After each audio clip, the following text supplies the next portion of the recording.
aw ni ce on yatuma ayo bisimila DMS TV sanfɛ foli an tan no ban kan bagana lamɛnbagaw bɛɛ lajɛlen Mali kɔnɔ ani Mali kɔ kan bi araba utkalo tile 5 sanba 2026 aw ka don kibaru ni o wagati sele sananga dase an bi kunnafoni ba mani ka olu dɔw kulo kan an bɛ aw kilina jigi ka bɛ se ka dɛmɛ ni kunnafoni kan ni na charle ani ka kilinaw di akilina di yɔrɔ la wale kɔfɛ bi kunnafoni ba b'an bolo ni ka olu dɔw kulo kan dɔw bɛ tali kɛ Miya ka Mali fintigilakaw an bɛ wagati min na i n'a fɔ ko bi olu kɔni cɛsiri bɛ opération kɛla la jamana in fantan naani bɛɛ lajɛlen na walasa min malidenw n'u bolofɛ olu ka lakana ka se ka sabati o ko hukumu la sanga ni wagati an ka Mali fintigilakaw n'olu yɛrɛ kɔni dɛmɛ bɛ u jɛɲɔgɔnw yɛrɛ kɔni fɛ u wuli kuma bɛ ni ka taa opération yɛrɛ kɔni kɛ walasa min banbaci wale jɛkulu ma k'olu si latuni ka bɔ an ka Mali jamana kɔnɔna na o ko hukumu yɛrɛ de kɔnɔna tɛnɛn tɛmɛnen utkalo tile 3 sanba 2026 min y'a état-major général des armées ale bɔnni ka communiqué min kɔnɔ a b'a lase maliden bɛɛ lajɛlen ma k'a fɔ ko opération du bolo ko hukumu na ko don tɛmɛnen na ko min ka Mali fintigilakaw ko dimi juguba de don banbaci wale jɛkulu maaw yɛrɛ kɔnɔna Tombouctou région kɔnɔna na ka d'a kan yɔrɔ kofɔlen na min ka Mali fintigilakaw olu sera ka banbaci wale jɛkulu maa caman yɛrɛ kɔni faga ni région kofɔlen yɛrɛ kɔnɔna na Alisa an bɛ to an ka Mali fintigilakaw ka opération ko yɛrɛ kɔni hukumu na i n'a fɔ bɛɛ lajɛlen b'a kalama cogo min wagati laban nin yɛrɛ kɔnɔna min an ka Mali fintigilakaw olu kɔni cɛsirilen bɛ banbaci wale maaw ɲinini u nana minɛlen n'u bɔnɛni na u ni na baaraw yɛrɛ kɔnɔna Mali fantan naani bɛɛ lajɛlen na nin ko in bɛɛ lajɛlen kɛ ko de walasa min an malidenw n'an bolofɛ an ka lakana ka se ka sabati an sigiyɔrɔ la o ko hukumu yɛrɛ de kɔnɔna tɛnɛn tɛmɛnen utkalo tile 3 sanba 2026 min ka état-major général des armées ale bɔnni ka communiqué min kɔnɔna a bɛ laseli yɛrɛ kɔni kɛ ko utkalo tile fɔlɔ ale ni utkalo tile 2 sanba 2026 don yɛrɛ kɔni kɔnɔna na ko min yɛrɛ kɔni an ka Mali fintigilakaw ka sanfɛ kɛlɛkɛminɛw yɛrɛ kɔni k'olu ye opération caman kɛ ni ka ɲɛsin banbaci wale jɛkulu maaw yɛrɛ kɔni daga sigiyɔrɔw yɛrɛ kɔni ma an ka jamana nord fanfɛla secteur caman yɛrɛ kɔni na ko an ka Mali fintigilakaw ka sanfɛ kɛlɛkɛminɛw ye ni opération minnu kɛ ko opération ninnu ɲɛna kosɛbɛ ka d'a kan opération ninnu kɔnɔna o sera ka tiɲɛniba de don banbaci wale jɛkulu maaw yɛrɛ kɔni kunna an ka jamana nord fanfɛla yɛrɛ kɔni secteur caman kɔnɔna na an bɛ wagati min na i n'a fɔ ko bi min yɛrɛ kɔni an ka Mali fintigilakaw yɛrɛ kɔni olu ye layidu ta maliden bɛɛ lajɛlen k'a yira k'a fɔ ko avrikalo tile 25 tɛmɛnen sanba 2026 ko wale min kɛra an ka Mali jamana kɔnɔna ni nin don kofɔlen na min ye banbaci wale jɛkulu maaw ye olu ye bin ka nin wale kɛ ni ka ɲɛsin an ka jamana localité caman na an bɛ wagati min na i n'a fɔ ko bi min yɛrɛ kɔni an ka Mali fintigilakaw olu kɔni bɛ k'a yira maliden bɛɛ lajɛlen na k'a fɔ ko ɲɔgɔnna wale yɛrɛ kɔni tɛ kɛ bilen o ko hukumu yɛrɛ de kɔni kɔnɔna na ko kari tɛmɛnen ale ni tɛnɛn tɛmɛnen utkalo tile 3 sanba 2026 don yɛrɛ kɔnɔna ko min an ka Mali fintigilakaw olu bolo da maa caman yɛrɛ kɔni ka kati cercle kɔnɔna na ko bolodara maa minnu yɛrɛ kɔni ka bisi a bɛ ka kɛ u la k'a fɔ ko banbaci wale jɛkulu maaw don ko wa mani yɛrɛ kɔni tun bɛ fɛ ka essayer ni k'u ɲagami kati sigibaa maaw yɛrɛ kɔnɔna bɛ wagati min na i n'a fɔ ko bi nka min yɛrɛ kɔni ye an ka bataillon d'intervention rapide maaw yɛrɛ kɔni ni o ye BR olu kɔni ka éléments ka cɛsiri n'u ka baara kɛ kun ma n'u ka teliya o kɔni kɛra sababu ye n'u sera ka ni banbaci wale jɛkulu maa ninnu yɛrɛ kɔni minɛ teliya yɛrɛ kɔnɔna ɲɔnu kana na ɲagami jamana kɔnɔdenw na n'a fɔ bɛɛ lajɛlen b'a kalama cogo min yɛrɛ kɔni Sahana Takiyo ni ale ye kunnafoni di la an ka Mali jamana kɔnɔna na min yɛrɛ kɔni journal 22 septembre yɛrɛ kɔni o directeur de publication do i n'a fɔ bɛɛ lajɛlen b'a kalama cogo min tɛnɛn tɛmɛnen utkalo tile 3 sanba 2026 ale kɔni kun bɛ an ka pôle national de lutte contre la cybercriminalité kiiritigilamaw yɛrɛ kɔni ɲɛma walasa ka kiiritigɛ baaraw yɛrɛ kɔni ka se ka kɛ nin don kofɔlen na min yɛrɛ kɔni kiiritigilamaw ye Sahana Takiyo yɛrɛ kɔni kɔnɔna kalo 12 kaso kɛli yɛrɛ de kɔnɔna ko nin kalo 12 kaso kɛli ko in yɛrɛ kɔni hukumu na min yɛrɛ kɔni Sahana Takiyo kalo 6 a kɔni bɛ o kɛ kaso yɛrɛ kɔnɔna a b'o dafalen kɛ wajibiya la kalo 6 tɔ k'a bɛ se ka garisigɛ liberté provisoire la a bɛ bɔ ni ka o yɛrɛ kɔni kɛ kɛnɛma bɛ wagati min na i n'a fɔ ko bi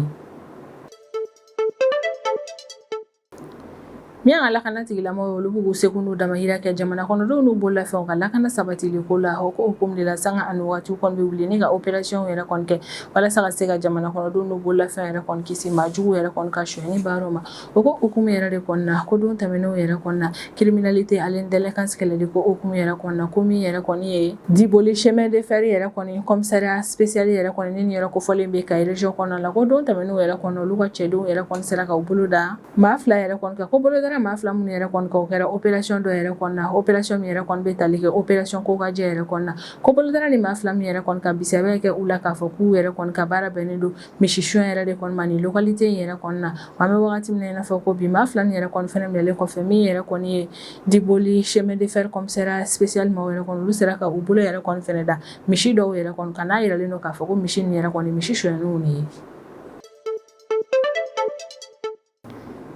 Wagati min na i n'a fɔ ko bi min yɛrɛ kɔni Nigeria fintigilakaw olu kɔni bɛ ka dimiba yɛrɛ de kɔni don banbaci wale jɛkulu maaw la ni jamana in yɛrɛ kɔni kɔnɔna na ka da kan i n'a fɔ bɛɛ lajɛlen b'a kalama cogo min wagati tɛmɛnenw na min yɛrɛ kɔni Nigeria jamana ye ale kɔni kun sɛgɛnna kosɛbɛ banbaci wale jɛkulu ale ni bandi criminel maaw yɛrɛ kɔni ka wale jugu yɛrɛ kɔni kunkɔrɔ o ko hukumu yɛrɛ de kɔni na ko don tɛmɛnenw na ko min yɛrɛ kɔni Nigeria fintigilakaw yɛrɛ kɔni k'u ye opération baw yɛrɛ kɔni kɛ Katsina État yɛrɛ kɔni kɔnɔna ni yɛrɛ kofɔlen yɛrɛ kɔni bɛ Nigeria Nord-Ouest fanfɛla yɛrɛ la ko Nigeria fintigilakaw ye ni opération min kɛ nin yɔrɔ kofɔlen na o kɔni kɛra sababu ye n'u sera ka banbaci wale jɛkulu maa 60 yɛrɛ kɔni faga ni localité kofɔlen yɛrɛ kɔni kɔnɔna na ni kunnafoniba de bɛ an bolokɔrɔ bi an bɛna mun walawala aw ye bidon kibaru kɔnɔna na.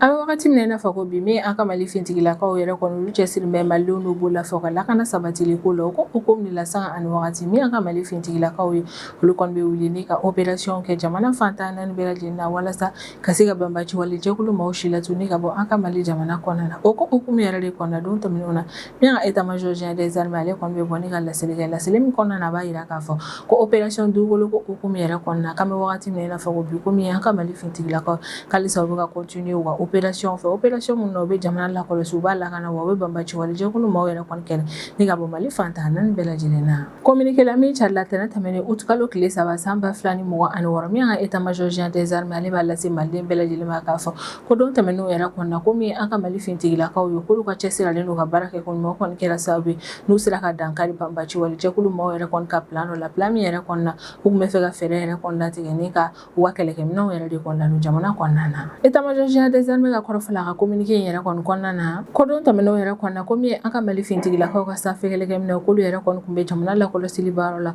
ko ka sanfɛ kɛlɛkɛminɛw yɛrɛ kɔni to jamana lakɔlɔsili baaraw la u kɔni taara bɔ camion dɔ yɛrɛ kɔni ka camion min yɛrɛ kɔni tun bɛ boli la ko sanfɛ kɛlɛkɛminɛw yɛrɛ kɔni bɔlen camion kofɔlen yɛrɛ kɔni kan o kɔni ye sɛgɛsɛgɛli baara minnu kɛ o sɛgɛsɛgɛli baaraw kɔni y'a yira k'a fɔ ko camion in yɛrɛ kɔni kɔnɔna na ko matériel logistique yɛrɛ de kɔni tun bɛ min ye matériel logistique nin yɛrɛ kɔni a kun na taa di banbaci wale jɛkulu maaw yɛrɛ de kɔni ma ko a bɔ bɛ kɛ camion yɛrɛ kɔni kalama wagati min na o y'a sɔrɔ a kun bɛ archi inda zone yɛrɛ de kɔni kɔnɔna ni yɛrɛ kofɔlen yɛrɛ kɔni bɛ Tombouctou région nord-ouest fanfɛla yɛrɛ de kɔni na ko sanfɛ kɛlɛkɛminɛw yɛrɛ kɔni bɔlen ni camion kofɔlen yɛrɛ kɔni kan k'u kɔni ma girin ni ka frappe kɛ ka ɲɛsin camion yɛrɛ kɔni ma min ye sanfɛ kɛlɛkɛminɛw olu kɔni mɛnna ni ka sɛgɛsɛgɛli baaraw kɛ ka renseignements yɛrɛ kɔni ta walasa ka se k'a dɔn kɛrɛnkɛrɛnnenya la fɛn minnu yɛrɛ kɔni bɛ camion in kɔnɔna na ko sɛgɛsɛgɛli baaraw ale ni renseignements kɛlen k'a yira k'a fɔ ko minɛn minnu yɛrɛ kɔni bɛ ni camion kofɔlen in kɔnɔna na ko minɛn jugu de don minnu yɛrɛ kɔni nana ta ni ka jamana kɔnɔdenw ni fintigilakaw kɛlɛ o yɛrɛ de kɔni kɔfɛ min yɛrɛ kɔni sanfɛ kɛlɛkɛminɛw olu ye frappe kɛ ni ka ɲɛsin camion kofɔlen yɛrɛ kɔni ma a kɔni yirala k'a fɔ ko frappe min kɛra ni ka ɲɛsin camion in ma k'a kɛra frappe ɲumanba ye ka d'a kan a kɛra sababu ye ni camion ye a kɔnɔfɛnw fo ka taa se banbaci walima minnu tun b'a kɔnɔna na k'u bɛɛ lajɛlen yɛrɛ kɔni bɔnɛna u ni na an bɛ wagati min na i n'a fɔ ko bi k'an ka Mali fintigilakaw ka sanfɛ kɛlɛkɛminɛw yɛrɛ kɔni tilalen ni opération in yɛrɛ kɔni na ma ko in yɛrɛ kɔni ka ɲi ta halisa min yɛrɛ kɔni sanfɛ kɛlɛkɛminɛw olu tora jamana lakɔlɔsili baaraw yɛrɛ kɔni na Soribugu secteur kɔnɔna na ko ka sanfɛ kɛlɛkɛminɛw to jamana lakɔlɔsili baaraw la o kɔni taara bɔ banbaci walima u ka daga sigiyɔrɔ dɔ yɛrɛ kɔni ka fina kungo yɛrɛ kɔni kɔnɔna ni yɛrɛ kofɔlen bɛ Soribugu secteur de kɔnɔna na ko sanfɛ kɛlɛkɛminɛw yɛrɛ kɔni bɔlen banbaci wale jɛkulu maaw yɛrɛ kɔni ka daga sigiyɔrɔ in yɛrɛ kɔni ka fina kungo kɔnɔna na ko min yɛrɛ kɔni sanfɛ kɛlɛkɛminɛw olu ma girin ni ka frappe kɛ u ye renseignements yɛrɛ kɔni ta walasa ka se ka dalilu kɛrɛnkɛrɛnnenw sɔrɔ min b'a yira k'a fɔ ko yɛrɛ kɔni banbaci wale jɛkulu maaw de ta ye ko sanfɛ kɛlɛkɛminɛw yɛrɛ kɔni kelen ni ka dalilu yɛrɛ kɔni sɔrɔ min b'a yira k'a fɔ ko daga sigiyɔrɔ in yɛrɛ kɔni banbaci wale maaw de ta o de kɔfɛ min yɛrɛ kɔni sanfɛ kɛlɛkɛminɛw olu sɔrɔla ka frappe kɛ ni ka ɲɛsin banbaci wale ma ka daga sigiyɔrɔ in yɛrɛ kɔni ma fina kungo kɔnɔna na ko ni frappe min yɛrɛ kɔni kɛra ni ka ɲɛsin banbaci wale ma daga sigiyɔrɔ in yɛrɛ kɔni ma ko frappe in kɛra frappe ɲumanba yɛrɛ kɔni wa min yɛrɛ kɔni état major général des armées a b'a yira k'a fɔ k'an bɛ wagati min na i n'a fɔ ko bi komi an ka Mali fintigilakaw k'alisa olu kɔni bɛ ka continuer opération de reconnaissance ale ni opération de ratissage yɛrɛ kɔni fɛ zone in kɔnɔna na walasa ka zone in yɛrɛ kɔni lakana yɛrɛ kɔni sabati ale ni ka fɛɛrɛ yɛrɛ kɔni latigɛ opération in yɛrɛ kɔni kɔnɔna na jaabi minnu yɛrɛ kɔni bɔra la ka se ka o bɛɛ lajɛlen yɛrɛ kɔni dɔn ni k'o da jamana kɔnɔdenw tulo ka dɔn n'a nataw la communiqué in yɛrɛ kɔni kɔnɔna na min ye état major général des armées abi akilisi kuma fɔ maliden bɛɛ lajɛlen ka sisiya ka tuguni k'an bɛ wagati min na i n'a fɔ ko bi ko min yɛrɛ kɔni an ka Mali fintigilakaw halisa olu yɛrɛ kɔni cɛsiri bɛ opération yɛrɛ kɔni kɛli la u bɛ opération minnu kɛ ni cɛsiri baara kɛ ko ɲuman ni kɛlɛ ɲɛdɔn yɛrɛ kɔni k'an ka Mali fintigilakaw cɛsiri bɛ opération yɛrɛ kɔni na walasa halisa ka se ka Mali fantan naani bɛɛ lajɛlen lakana yɛrɛ kɔni sabati ko hukumu yɛrɛ de kɔnɔ min yɛrɛ kɔni état-major général des armées ale kɔni bɛ wulimada kɛ ni ka ɲɛsin maliden bɛɛ lajɛlen ma k'halisa an ka continuer an ka Mali fintigilakaw jukɔrɔmadon wa an ka danaya ta ni ka ɲɛsin an ka Mali fintigilakaw ma u ka nin kɛlɛ yɛrɛ kɔni kɔnɔna na mɛ wagati min na i n'a fɔ ko bi Alisa an bɛ to an ka Mali fintigilakaw ka opération ko yɛrɛ kɔni hukumu na i n'a fɔ bɛɛ lajɛlen b'a kalama cogo an bɛ wagati min na i n'a fɔ ko bi min an ka Mali fintigilakaw ye olu kɔni cɛsiri bɛ opération yɛrɛ kɔni kɛli la Mali fantan naani bɛɛ lajɛlen na walasa min malidenw n'u bolola fɛ ka se ka olu ka lakana sabati o ko hukumu yɛrɛ de kɔni na dɔw tɛmɛn'o yɛrɛ kɔni na laseli kɛra k'a yira k'a fɔ ko août kalo tile fɔlɔ ale ni août kalo tile fila san 2026 ko min yɛrɛ kɔni an ka Mali fintigilakaw ye k'olu ye sanfɛ opération yɛrɛ kɔni kɛ an ka jamana nɔrɔyan fanfɛla secteur caman yɛrɛ kɔni kɔnɔna na k'an ka Mali fintigilakaw yɛrɛ kɔni ni sanfɛ opération minnu kɛ opération yɛrɛ kɔni tun bɛ ka kɛ ni ka ɲɛsin banbaci wale jɛkulu maaw yɛrɛ de kɔni ma an ka jamana kɔrɔyan fanfɛla yɛrɛ kɔni na min yɛrɛ kɔni an ka état-major général des armées yɛrɛ kɔni ale ka kɔrɔfɔ yɛrɛ kɔni na k'an ka Mali fintigilakaw ye ni sanfɛ opération minnu kɛ an ka nin localité nin yɛrɛ kɔni na ko sanfɛ opération nin yɛrɛ kɔni kɛra sababu ye ni ka banbaci wale maaw ka daga sigiyɔrɔ caman tiɲɛ min yɛrɛ kɔni fɛnɛ ye banbaci wale maaw ka kɛlɛkɛminɛn bila yɔrɔ yɛrɛ kɔni k'o fɛnɛ caman tiɲɛna fo ka taa se site dɔw yɛrɛ kɔni ma ni banbaci wale maa bɛ ni site kofɔlen nin yɛrɛ kɔni utiliser ko min yɛrɛ kɔni an ka Mali fintigilakaw ka sanfɛ kɛlɛkɛminɛnw k'olu yɛrɛ kɔni ka nin opération yɛrɛ kɔni kɔnɔna na u sera ka tiɲɛni don ni yɔrɔ nin bɛɛ lajɛlen na an ka jamana nɔrɔyan fanfɛla yɛrɛ kɔni na communiqué la min carila tɛnɛ tɛmɛnen août kalo tile 3 san 2026 min an ka état-major général des armées ale kɔni b'a lase maliden bɛɛ lajɛlen ma k'a fɔ k'an bɛ wagati min na i n'a fɔ ko bi ko min an ka Mali fintigilakaw halisa u bɛ ka continuer opération fɛ opération minnu yɛrɛ kɔnɔ u bɛ jamana lakɔlɔsi u b'a lakana ale n'u bɛ banbaci wale jɛkulu maaw si la tuguni ka bɔ an ka Mali jamana kɔnɔna na ko an ka Mali fintigilakaw bɛ ka continuer opération min fɛ ko opération yɛrɛ kɔni kɔnɔna na k'u jukɔrɔmadonni yɛrɛ kɔni don u jɛɲɔgɔnw yɛrɛ kɔni fɛnɛ fɛ ko sibiri tɛmɛnen août kalo tile fɔlɔ san 2026 min yɛrɛ kɔni an ka Mali fintigilakaw ka sanfɛ kɛlɛkɛminɛw ye k'olu kɔni ye faraku kɛrɛnkɛrɛnnenw kɛ ni ka ɲɛsin Kuakuru ale ni spécialité yɛrɛ kɔni secteur kɔnɔna na ko nin don kofɔlen yɛrɛ kɔnɔ min yɛrɛ kɔni an ka Mali fintigilakaw ka sanfɛ kɛlɛkɛminɛw olu tun bɛ jamana lakɔlɔsili baaraw de la ko ka sanfɛ kɛlɛkɛminɛw to jamana lakɔlɔsili baaraw la u kɔni taara bɔ banbaci wale maaw daga sigiyɔrɔba dɔ yɛrɛ kɔni ka Kuakuru secteur yɛrɛ kɔni kɔnɔna na ko sanfɛ kɛlɛkɛminɛw yɛrɛ kɔni bolo banbaci wale maaw ka daga sigiyɔrɔ yɛrɛ kɔni kan ko min yɛrɛ kɔni sanfɛ kɛlɛkɛminɛw olu kɔni ye faraku kɛ ni ka ɲɛsin yɔrɔ in yɛrɛ kɔni ma faraku in yɛrɛ kɔni a yirala k'a fɔ k'a kɛra faraku ɲumanba ye ka d'a kan faraku in yɛrɛ kɔni kɛra sababu ye ni ka banbaci wale maaw ka daga sigiyɔrɔ in bɛɛ lajɛlen yɛrɛ kɔni tiɲɛ ko wa faraku in yɛrɛ kɔni kɔfɛ min yɛrɛ kɔni sɛgɛsɛgɛli baaraw ye o kɛra sɛgɛsɛgɛli baaraw y'a yira k'a fɔ ko maa minnu yɛrɛ kɔni kun bɛ daga sigiyɔrɔ in yɛrɛ kɔni kɔnɔna na k'a si ni ma kisi ko bɛɛ lajɛlen yɛrɛ kɔni sara k'o dabɔ sanfɛ kɛlɛkɛminɛw ka nin faraku ɲumanba in yɛrɛ kɔni na ko nin opération yɛrɛ kɔni kɔfɛ min yɛrɛ kɔni sanfɛ kɛlɛkɛminɛw halisa olu continuer la jamana lakɔlɔsili baaraw la ko ka sanfɛ kɛlɛkɛminɛw to jamana lakɔlɔsili baaraw la o kɔni taara bɔ banbaci wale ɲɛmaa maa dɔw yɛrɛ kɔni ka ɲɔgɔn ye dɔ yɛrɛ kɔni ka ko an ka Mali fintigilakaw ka sanfɛ kɛlɛkɛminɛw bɔlen nin ko in yɛrɛ kɔni kalama u ye sɛgɛsɛgɛli baara wɛrɛw kɛ sɛgɛsɛgɛli baara wɛrɛw fɛnɛ y'a yira k'a fɔ ko min yɛrɛ kɔni ye yɔrɔ in ye ko kɛrɛfɛla fɛnɛ na ko min yɛrɛ kɔni ye yɔrɔ dɔ ye o yɔrɔ kofɔlen yɛrɛ kɔni na banbaci wale maaw yɛrɛ kɔni b'u ka kɛlɛkɛminɛw bila yen nɔ k'an ka Mali fintigilakaw ka sanfɛ kɛlɛkɛminɛw ka jamana lakɔlɔsili baaraw la o taara bɔ nin fɛnba nin yɛrɛ de kɔni kan Tesalite secteur yɛrɛ kɔni kɔnɔna na ko wale yɛrɛ kɔni kɔfɛ min ye sanfɛ kɛlɛkɛminɛw o kɔni ye faraku kɛ ni ka ɲɛsin banbaci wale ɲɛmaa ma ni ka nin ɲɔgɔn ye kɛyɔrɔ in ma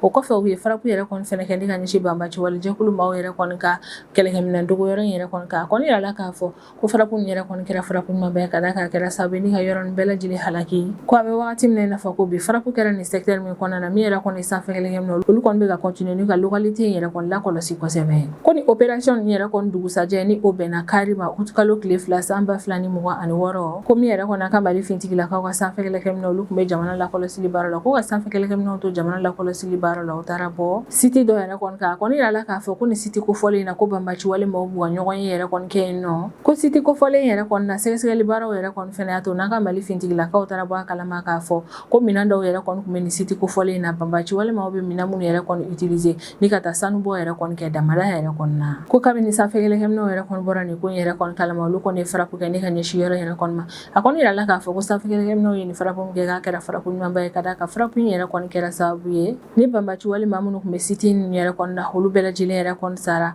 o fɛnɛ yɛrɛ kɔni kɔfɛ banbaci walima yɛrɛ kɔni ka minɛn minnu fɛnɛ tun bɛ siti in na ni u bɛ o minɛn yɛrɛ de kɔni utiliser ka sanubɔ kɛ damada la ko o minɛn bɛɛ lajɛlen yɛrɛ kɔni tiɲɛna wa siti kofɔlen yɛrɛ kɔni fɛnɛ halakira an bɛ wagati min na i n'a fɔ ko bi walen b'a yira k'a fɔ ko sanfɛ kelen kemno ka farapu in yɛrɛ kɔni kɛra farapu ɲumanba ye ko nin don kelen yɛrɛ kɔni fɛnɛ na min yɛrɛ kɔni sanfɛ kelen kemno olu tun bɛ jamana lakɔlɔsili baara la ko ka sanfɛ kelen kemno to jamana lakɔlɔsili baara la o kɔni ye farapu caman kɛ ni ka ɲɛsin banbaci walima ka dagasigiyɔrɔ dɔw yɛrɛ kɔni ma Kidali region kɔnɔna na ko o farapu nin yɛrɛ kɔni kɔfɛ an bɛ wagati min na i n'a fɔ ko bi min ka Mali fintigilakaw olu kɔni bɛ ka continuer opération de ratissage yɛrɛ kɔni fɛ walasa ni farapu caman minnu kɛra ni ka ɲɛsin ni yɔrɔ nin yɛrɛ kɔni ma Kidali region kɔnɔna na jaabi minnu bɔra farapu nin na ka se ka o bɛɛ lajɛlen yɛrɛ kɔni dɔn min yɛrɛ kɔni état-major général des armées ale bɛ hakilisi kuma fɔ ne ka sinsin a kan kosɛbɛ k'an bɛ wagati min na i n'a fɔ ko bi komi an ka Mali fintigilakaw halisa olu cɛsiri bɛ opération na u bɛ opération minnu kɛ ni cɛsiri ale ni baara kɛ ko ɲuman walasa ka se ka jamana lakɔlɔsi ale ni ka banbaci walima o silatuni ka bɔ an ka Mali jamana kɔnɔna na an ka Mali fintigilakaw bɛ ka continuer opération nin bɛɛ lajɛlen fɛ Mali fantan naani bɛɛ lajɛlen na walasa ka se ka jamana ye lakana sabati o ko hukumu yɛrɛ de kɔnɔna min état-major général des armées a bɛ wulimada kɛ ni ka ɲɛsin Maliden bɛɛ lajɛlen ma k'alisa an ka continuer an ka Mali fintigilakaw jukɔrɔmadon wa an ka danaya ta ni ka ɲɛsin an ka Mali fintigilakaw ma nin kɛlɛ in yɛrɛ kɔni kɔnɔna na min yɛrɛ kɔni an ka Mali fintigilakaw yɛrɛ kɔni olu ye layidu yɛrɛ kɔni ta ko avril kalo tile 25 tɛmɛnen san 2026 ko wale minnu kɛra an ka Mali jamana kɔnɔna na k'a ɲɔgɔn wɛrɛ yɛrɛ kɔni tɛ kɛ o ko hukumu de la sanga ani wagati min an ka Mali fintigilakaw olu kɛn bɛ ni k'u ka jateminɛw caya jamana fantan naani bɛɛ lajɛlen la walasa nin don kofɔlen in kɔnɔna na banbaci walima o ye ɲagamili min kɛnɛ kɛ jamana kɔnɔdenw cɛla o ɲɔgɔnna wɛrɛ kana na kɛ ka sanga ni o wale yɛrɛ kɔni a yirala k'a fɔ ko don tɛmɛnenw na k'an ka Mali fintigilakaw ka jateminɛw ka cɛsiralen n'u ka baara kɛ ko ɲuman kɔni kɛra sababu n'u sera ka sebayaba yɛrɛ kɔni sɔrɔ opération na kati cercle yɛrɛ kɔni kɔnɔna na ko kari tɛmɛnen utukalo tile 2 ale ni tɛnɛndon utukalo tile 3 san 2026 ni ɲɔgɔn cɛla yɛrɛ kɔnɔna ko min yɛrɛ kɔni ye an ka brigade d'intervention rapide ni o ye BIR maaw yɛrɛ kɔni ko cɛdenw yɛrɛ kɔni ka cɛsiralen don ka baara kɛ ko ɲuman o kɔni kɛra sababu ye n'u sera ka u bolo da maa caman yɛrɛ kɔni ka ni bisaba kɛ ni man na k'a fɔ ko banbaci wale jɛkulu maaw yɛrɛ de kɔni don a yɛrɛ la k'a fɔ ko bolodara ni maa kofɔlen minnu kan k'u tun bɛ ka essayer ni k'u ɲagami jamana kɔnɔdenw yɛrɛ kɔni na kati cercle ale ni an ka Bamako fanfɛlaw yɛrɛ kɔni na min an ka Mali fintigilakaw yɛrɛ kɔni olu kɔni y'a yira ko kura ye k'a fɔ k'u ka cɛsiri ale ni u ka baara kɛ ko ɲuman o kɔni kan ka yira Maliden bɛɛ lajɛlen la k'a fɔ ko tiɲɛ yɛrɛ kɔni na ko min an ka Mali fintigilakaw yɛrɛ kɔni k'olu bɛ ka sanayɛlɛ kosɛbɛ kɛlɛ kɔnɔna na ko nin don kofɔlen yɛrɛ kɔni na min yɛrɛ kɔni an ka brigade d'intervention rapide maaw yɛrɛ kɔni ka cɛdenw yɛrɛ kɔni olu kɔni u sinsin renseignement dɔw yɛrɛ de kɔni kan o renseignement yɛrɛ de kɔni kɔfɛ o fɛnɛ y'u teliya opération yɛrɛ kɔni fɛ o opération yɛrɛ kɔni kɛra sababu ye n'u sera ka dankari banbaci wale jɛkulu maaw yɛrɛ kɔni ka fɛɛrɛ kura dɔ la ni o fɛɛrɛ kura yɛrɛ kɔni ye jumɛn ye u bɛ an ka foroba bolimafɛnw kɛrɛnkɛrɛnnenya la sotarama yɛrɛ de kɔni utiliser walasa ka se ka u ɲagami jamana kɔnɔden tɔw yɛrɛ kɔni na bɛ wagati min na i n'a fɔ ko bi nka min yɛrɛ kɔni ye BIR maaw yɛrɛ kɔni ka teliya ale ni service de renseignement maaw ka renseignement ɲumanw yɛrɛ kɔni sɔrɔli u sera ka banbaci wale maaw kɔni fɛɛrɛ kura in yɛrɛ kɔni tiɲɛ ko kari tɛmɛnen utukalo tile 2 san 2026 sufɛla wagati ni yɛrɛ de kɔni fɛ ko min yɛrɛ kɔni ye an ka Mali fintigilakaw yɛrɛ kɔni olu ka signalement dɔ yɛrɛ kɔni kɛra sababu ni ka jaabi ɲumanba yɛrɛ kɔni di opération in ma ko nin don kofɔlen sufɛla yɛrɛ kɔni fɛ min yɛrɛ kɔni an ka brigade d'intervention rapide maaw yɛrɛ kɔni olu ye sotarama dɔ yɛrɛ kɔni lajɔ sotarama yɛrɛ kɔni kɔnɔna a yirala k'a fɔ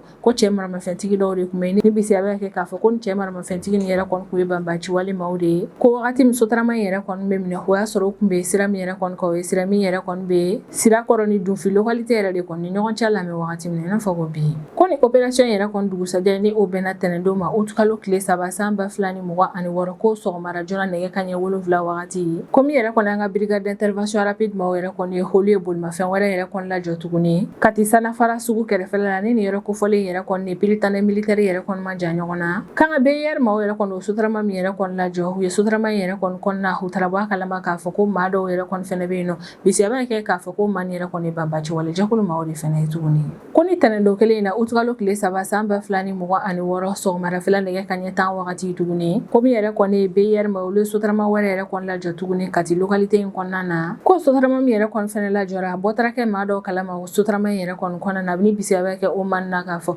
ko banbaci wale jɛkulu maaw yɛrɛ de kɔni don ko nka ɲani BIR maaw yɛrɛ kɔni ka nali cɛ min yɛrɛ kɔni sotarama in yɛrɛ kɔni chauffeur ale bolila ne ka taga ka sotarama in yɛrɛ kɔni ni banbaci wale maa ninnu to ni intervention saba mun yɛrɛ kɔni kɛra an ka BIR maaw yɛrɛ kɔni fɛ ni intervention saba ni yɛrɛ kɔni kɛra tile fila kuntagala yɛrɛ de kɔni kɔnɔna na a kɔni yirala k'a fɔ ko intervention bɛɛ lajɛlen b'a yira k'a fɔ k'an bɛ wagati min na i n'a fɔ ko bi ko min an ka Mali fintigilakaw ye k'olu yɛrɛ kɔni b'u ka jateminɛw caya kosɛbɛ ka ti localité la an kɔni bɛ wagati min na i n'a fɔ ko bi min an ka Mali autorité ye olu kɔni ma bɔ ni ka communiqué officiel foyi yɛrɛ kɔni kɛ ni o yɛrɛ kɔni kɔnɔna na banbaci wale ma hakɛya min minɛna ni opération in senfɛ u bɛ walawalali kɛ o ko la ni wagati in yɛrɛ kɔnɔna o communiqué ma bɔ fɔlɔ maa minnu minɛna sotarama ninnu kɔnɔna na maa sugu minnu don o fɛnɛ ma fɔ fo ka taa se n'a sɔrɔ kɛlɛkɛminɛnw yɛrɛ kɔni minɛna u bolo min yɛrɛ kɔni an ka Mali autorité ma bɔ ni ka walawalali kɛ o ko la fɔlɔ nka an kɔni bɛ wagati min na i n'a fɔ ko bi maa caman kɔni bɛ k'a yira k'a fɔ ko min an ka Mali fintigilakaw k'u kɔni bɛ baaraw yɛrɛ kɔnɔna halisa ka ti localité yɛrɛ kɔni kɔnɔna na walasa ka se ka fɛɛrɛ latigɛ min yɛrɛ kɔni ye banbaci wale jɛkulu maa ni olu kana na se ka ɲagami jamana kɔnɔdenw na togoya si la an bɛ wagati min na i n'a fɔ o bi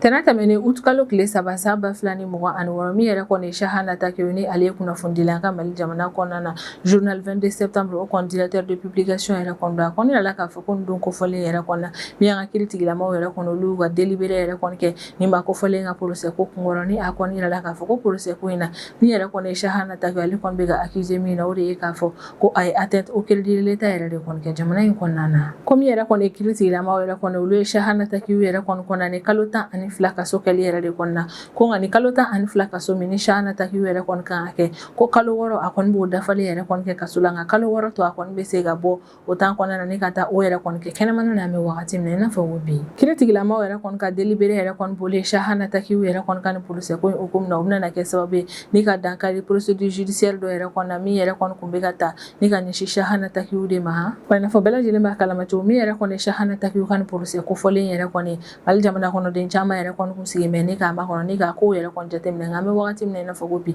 dankarila ko in yɛrɛ kɔnɔna min yɛrɛ kɔni ye Chahana Takeyo ale kɔnɔna na kalo 12 kaso kɛli la nka kalo 12 in yɛrɛ kɔnɔna a bɛ kalo 6 yɛrɛ kɔni dafalen kɛ kaso la kalo 6 to a bɛ se k'o yɛrɛ kɔni kɛ kɛnɛmana na an bɛ wagati min na i n'a fɔ ko bi